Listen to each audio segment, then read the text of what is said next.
What's up, dudes? It's Molly. I heard the truth came out. Everything is changing immediately. I was reaching for that deck of signs, and then the doves just kind of avalanched forward. So let's see what this has to show us. Bottom of the deck, rejoice. Okay, so this is the bottom of... Okay, I hear take the bottom card and the top card.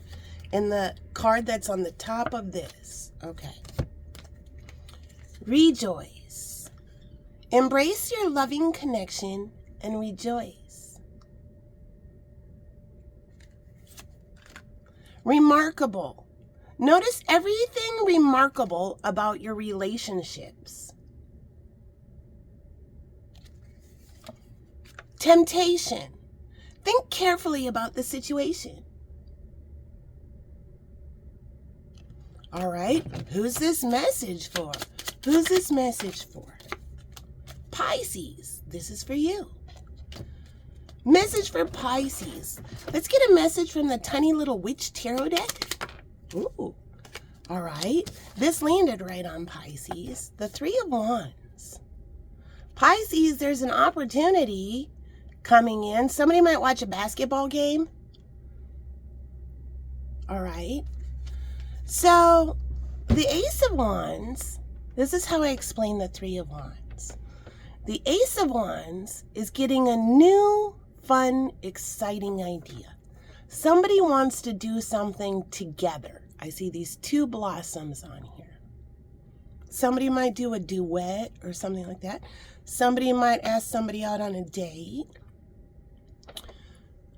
Wands are arts and entertainment, and sports is included in arts and entertainment. It's the oldest form of healing.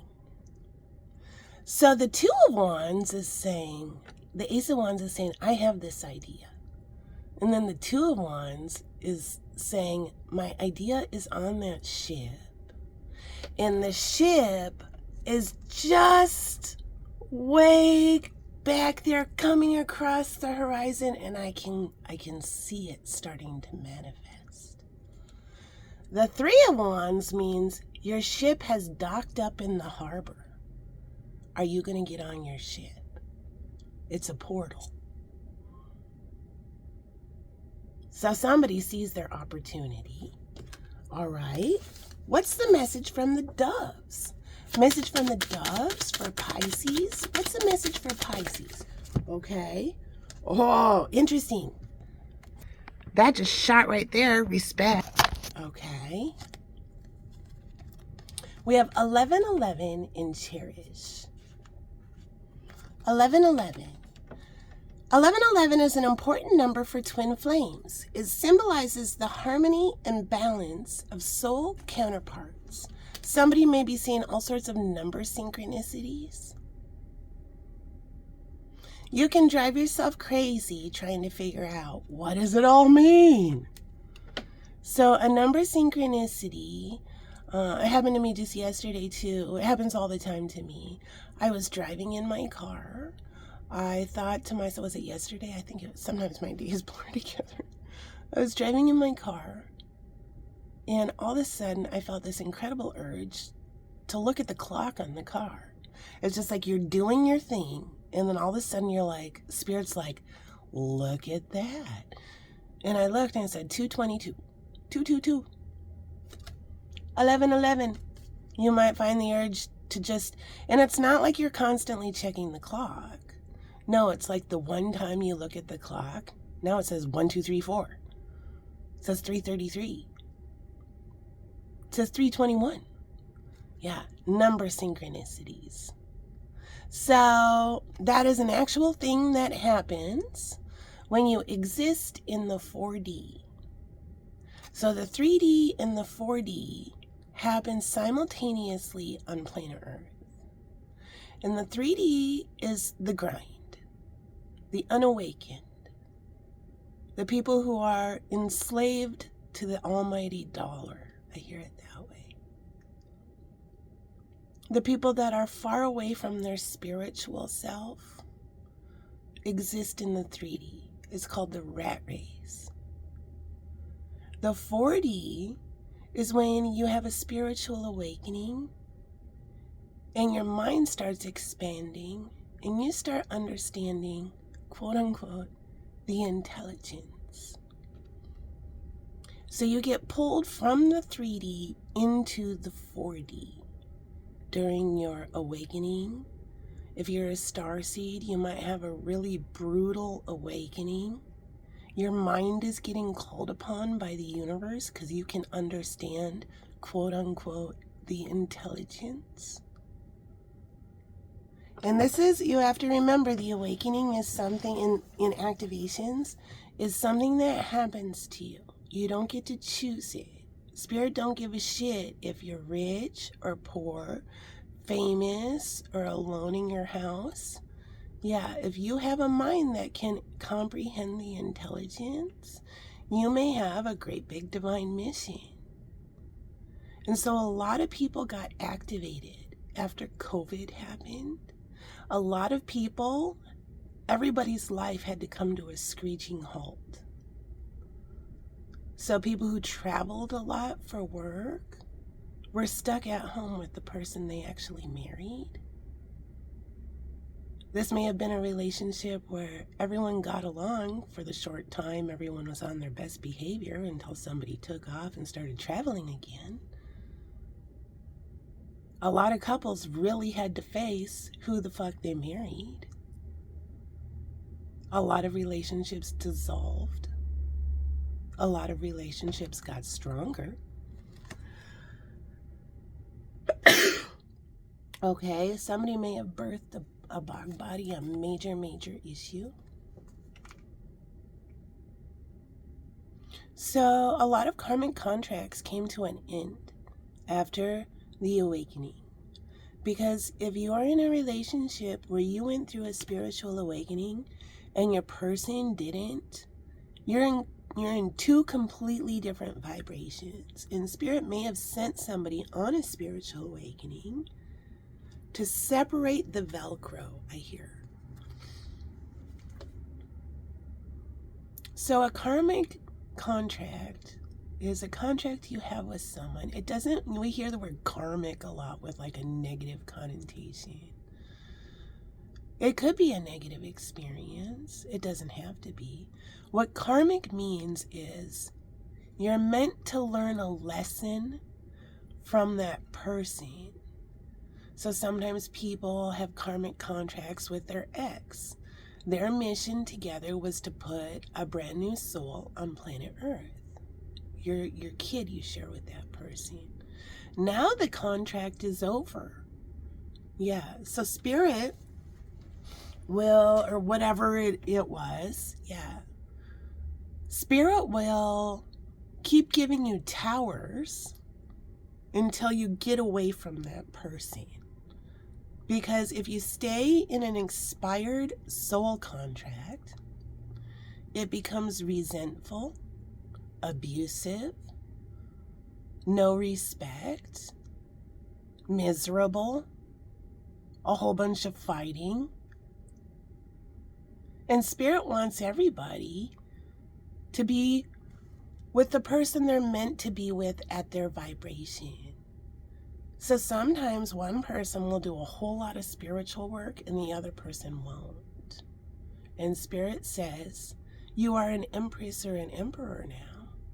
Yeah, you're not destined to be with this person who throws tantrums and wants to stay in Grossville. You are destined to be over in Healdville with the other cool people who have also gone through this process, and they can understand. All right? I hear my journey may not be the same as yours, but if we meet each other on the path, may we offer each other encouragement. All right?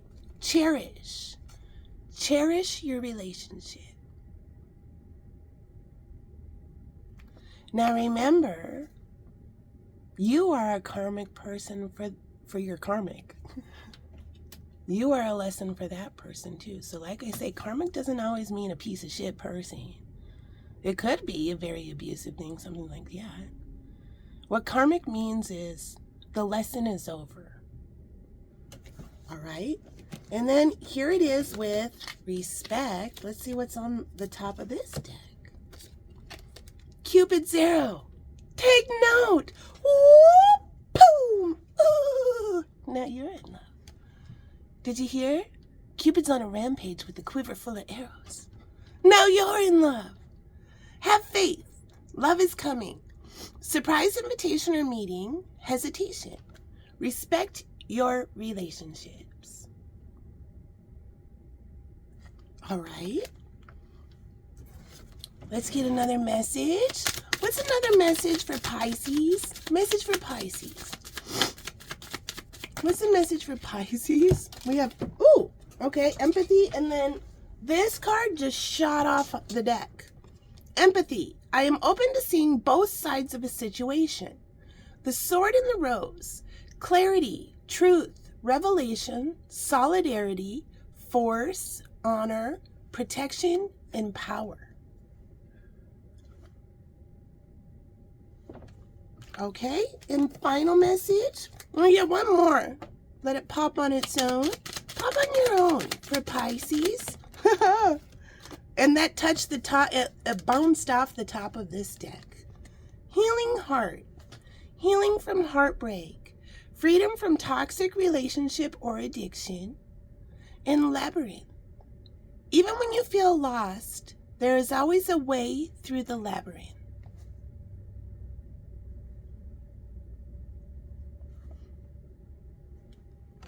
And final message from the archangels for Pisces. Final message for Pisces. Clairaudience. Archangel Zadkiel.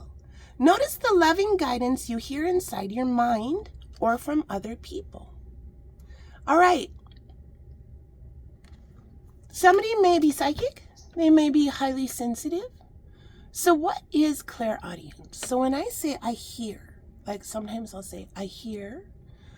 Sometimes it's so there for me, if you hear me say I hear, there are different things going on. Sometimes it's somebody's guide who's telling me to say a certain thing so that person hears what their guide says. So if I say, I hear red rubies sparkle in the morning dew, okay? Red rubies sparkle in the morning dew. I don't really hear that in my mind's eye. Somebody's guide is telling me to say that, so the person hears it. So sometimes when I say I hear, that's what's going on. Other times I do hear in my mind's eye. What does that mean? Do I hear voices? Am I a nutbag? No, I'm not a nutbag. So we have more senses than we have words for.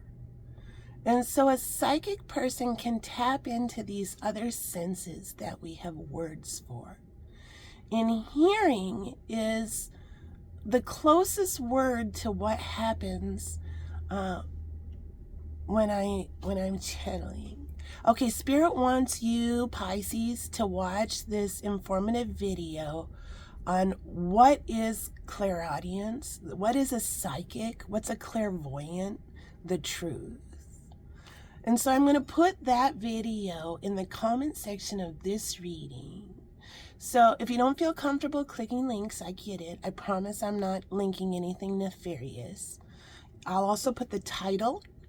You can copy and paste the title into the search on YouTube, and it'll bring up that video if you don't feel comfortable clicking my link. So when I say I hear something with my mind's eye, it's just kind of something that sort of manifests. And so if you picture yourself maybe like sitting in a movie theater, looking at a screen, it'll be kind of blurry, and then all of a sudden I'll be able to hear what the message is. It'll be very, very focused. So how you can conceptualize that is where I'm tapping into is the same thing every single one of us have heard the way I hear. And it's the place, I'm going to the place in my mind that you go to when you have a song stuck in your head. So you hear it, but you're not hearing it with your ears. But it's there, but it's not. But it exists. You can hear it. But hearing is the wrong word. So that's the closest way to explain what it means when I say, I hear. I have clairaudient abilities. I have clear everything. All right, I think that's your message. Okay, peace out. Don't forget to do your psychic homework. You may be psychic, you may be highly sensitive. You may have the potential to have psychic abilities if you do the work. You may be around a psychic may be brought into your life. So also remember, psychic abilities, for me, it took me a really long time to finally come out and say, I'm psychic. Use the word psychic. For a long time, I would say intuitive. Saying the word psychic is almost like coming out being gay or something like that. Because the minute you say it, a bunch of egomaniacs who are late to the science, and they're standing huge in their big fat egos, will immediately disrespect you. And they'll have no problem disrespecting you right to your fucking face. So you may open up with somebody about very important your spiritual self, your psychic self, and they will have no problem looking right at you and say, I don't believe in that. No, demonic. No, I don't believe in that. I don't believe in that. I had a woman down the street, yeah. Teaches college at a hoity-toity women's college. Have no problem flexing right to my fucking face. It comes with an eye roll too. Yeah, I said, I'm psychic. I lead a spiritual community. I don't believe in that. Oh, okay, well, you stuck-up snob. I don't believe in whatever you teach at your hoity-toity women's college. How does that feel? Right to your fucking face. So that happens all the time. Do I get butt hurt? No. These are people that exist in the 3D. They refuse to surrender. And we just, as highly sensitive people, psychic people, what you need to remember is the most dangerous person is a highly intelligent, unenlightened person, because their whole ego is running the show. And they have no problem ego jizzing all over anyone. So just remember that. You are existing in the 4D. And my favorite thing when I was a kid was to go to the zoo, the Como Zoo, I mean something. Watch the gorillas shit in their hand and like whip it at the plexiglass. A conservatory might mean something. Yeah. I mean, can you get mad at the gorilla because they can't conceptualize how to make a souffle? All they can do is get triggered, shit in their hand, and whip it at you. Yeah. So you just have to say, stuck-up snobs are not going to be able to understand you. Yeah. Who cares? They're shitting in their hand. Yeah. So there's the message. We don't have it's okay to leave people in the dark. Seriously, 3D bound people. It's not our here comes a new opportunity for closure and a brand new beginning. It's not our responsibility to convert anyone. It's not our responsibility to drag egomaniacs into enlightenment. No. It's our responsibility to shine the light And if they choose to do the work to come to Healdville, then they can do the work. It's not our responsibility to save a bunch of egomaniac, abusive people. It's not our responsibility to stand there and just let people disrespect you to your fucking face. But it's not our responsibility to get in a fight with that person. It's our responsibility when they go low, we go high.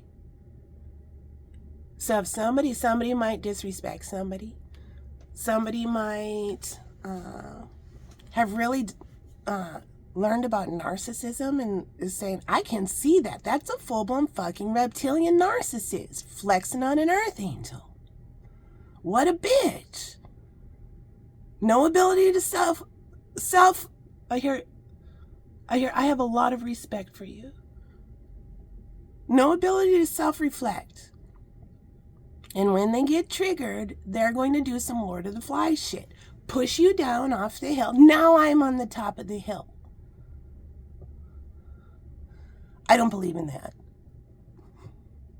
So don't let them trigger you. Don't let them get mad at you. Yeah. Can you play it? I hear we're playing it now. Can you blame the gorilla for not being able to conceptualize how to make a souffle? No, you can't. You go to go to the hotel. You go to Healdville and you hang out with other actual enlightened human beings. So there's the message. Peace out, love ya. Have a great day.